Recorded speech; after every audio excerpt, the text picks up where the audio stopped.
I remember Lemmy from Motorhead coming back from a Japanese tour, and he had a bottle of brandy with him. I said, "What's that for?" And he said, "Well, over there they call me Remy." So he bought a bottle of Remy Martin back just as a gift from one of them. Remy, Remy from Radiohead, they used to call him. Well, I had a phone call in the middle of the night once from the MD of Toshiba EMI that you were talking about, Nev, and we had a band called EMF. You remember them? Yeah. It's unbelievable. Oh, the sample on that is Andrew Dice Clay, and they were entertaining lads, but again, pains in the arse, to be honest. And there was 9 of them, so they were never going to make any money. So they were like kids in a sweet shop. You know, everything was a giggle to them. And I got a phone call about 3 a.m, and he said, Johnson, we have major problem. I said, what's the problem? He said, it's EMF. I said, what have they done? He said, we have big, very, very big live TV show. And they're very, very disrespectful. I said, what did they do? He said, on Arrive TV, they became naked. So I love that phrase, they became naked. I've used that quite often ever since. on Rive TV. On Rive TV, yeah. Well, we seem to have sort of strayed onto the subject of travel from I was thinking we strayed onto the subject of racism, actually. Well, yes, I'm trying to steer us away. We talked about flying to Belfast and to Tokyo, but a good subject that's always good for some amusing stories is travel, airports, flights, especially missing flights, missed connections, going to the wrong airport, artists coming in and not making the show on time. Anyone got anything around that sort of thing? Being late for the show? Got one from after a show, and it's an anecdote that was told to me by Mick Bonham, John's brother.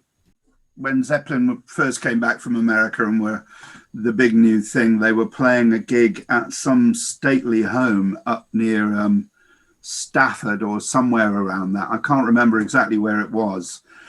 And it was inside, it was like a baronial hall, and then Zeppelin were playing there, loads of local fans, and the family on the minstrels gallery all around there.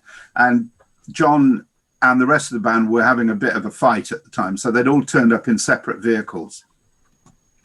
John was wearing his black and white checked suit and a huge red bow tie, oversized bow tie, and a bowler hat, and played the gig, and they did the gig, and that was all fine. And the whole Bonham family had gone because it wasn't too far from home. They went back to try and find John, and all they could hear was this screaming and shouting and chairs flying, furniture being smashed, and God knows what else. And John, who was many sheets to the wind, came hurtling out of the dressing room, raced down the corridor, jumped into his Rolls Royce Silver Shadow, spun it round on the gravel in the courtyard around the back of the house, and then disappeared up the driveway as fast as he could possibly go. People tried to chase after him, but they couldn't find him.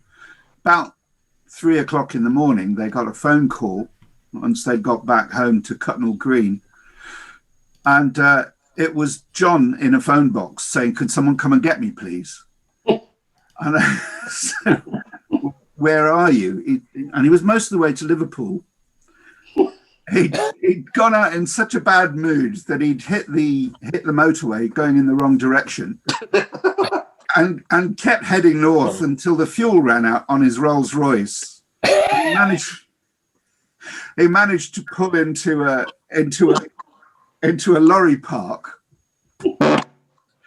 and up on the side on a little side road just off the motorway, and realized he was wearing his stage clothes still and didn't have a penny on him.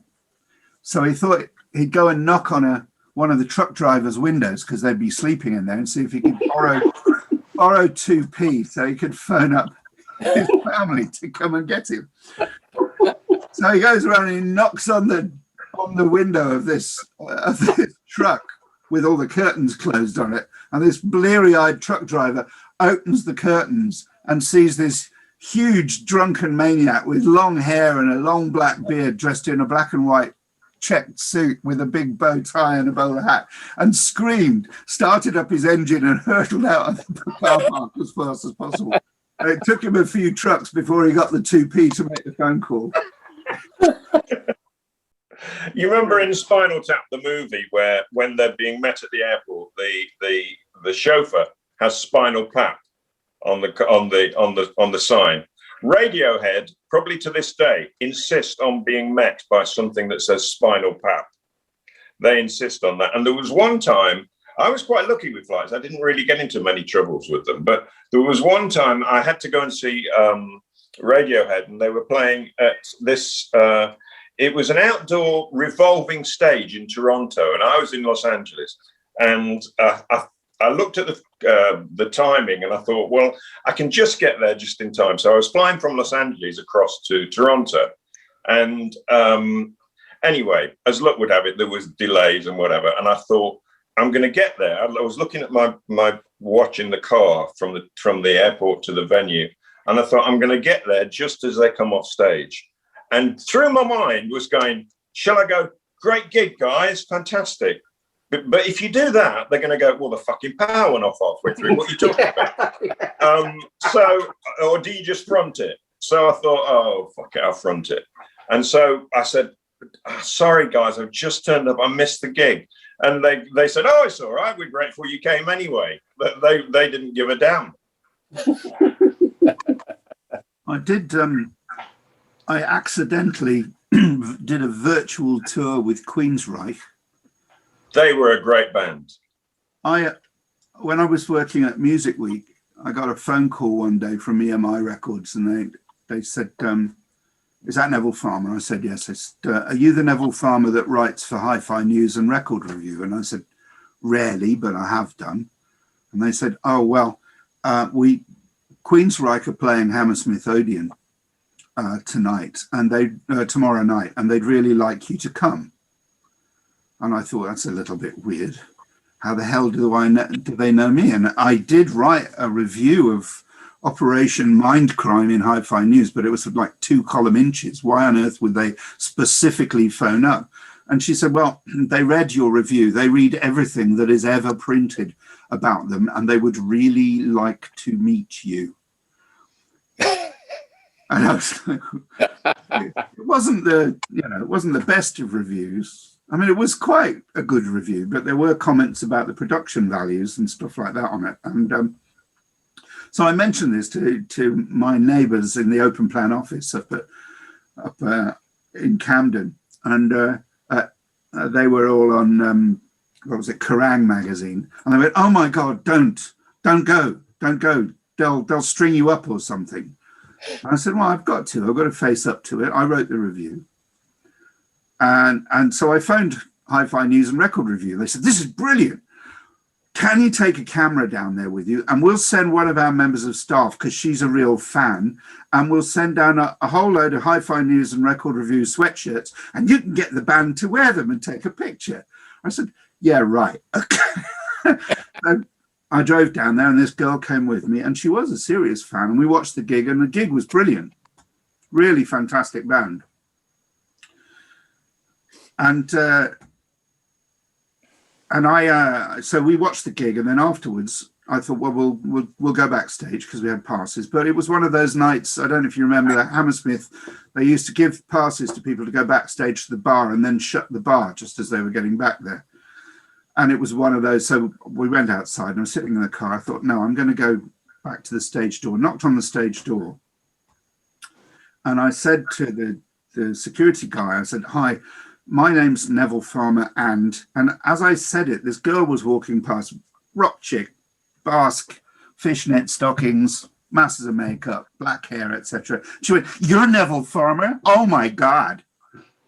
It turned out that, excuse me, Jeff Tate had taken such offense and decided to my review, and decided that I was clearly using a pen name, that he booked into every hotel on the world tour in my name. including doing the Metallica World Tour as well.